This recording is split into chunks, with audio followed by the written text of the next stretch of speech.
Well, a 16-year-old boy from South Florida is recovering after a fishing trip went horribly wrong. A 3-foot hunting spear was accidentally fired, hitting him right in the head. And we warn you, some of these images may be pretty disturbing. Ross Palumbo reports. 3 feet of stainless steel, slicing through and stopping and sitting stuck inside a still living 16-year-old's head. First obstacle probably is to not allow yourself to be distracted by the obvious kind of sensational injury. Even experienced trauma surgeons were stunned at the sight, but the patient himself was calm. Off the helicopter, he was calm and talking. Calmly, they began talking of how to remove it. First, firefighters using rebar cutters and vice clamps to snip off the ends.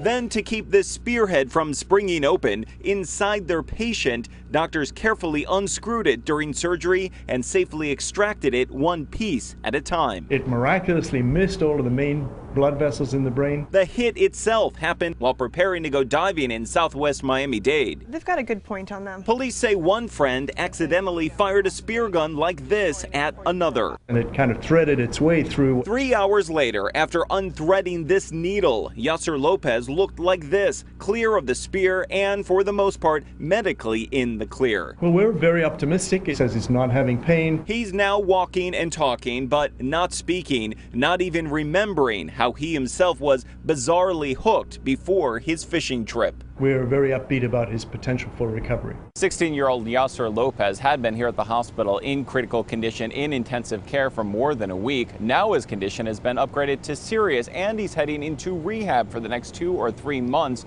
He still has some paralysis down the left side of his body, but at this point doctors are hopeful he could make a complete recovery.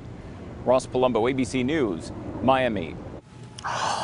How in the world does that happen? Now, they say that the trauma surgeons in Miami will see a lot of gunshot wounds and nail gun injuries, and they recommend to anyone, including paramedics, don't remove it. We were just speaking of, remember the guy from Australia, Steve Irwin. Yeah, he was not stung by, but the barb of the stingray. Remember, it killed him, and then he pulled it out. And that the doctor said that was the mistake. They could have made it because if he left it in, they could have treated him. But when he pulled it out, that's what did him in. Unbelievable images. I hope that we didn't disturb you too much. No, some people have guardian angels. That guy is one of them. He has a legion of guardian angels.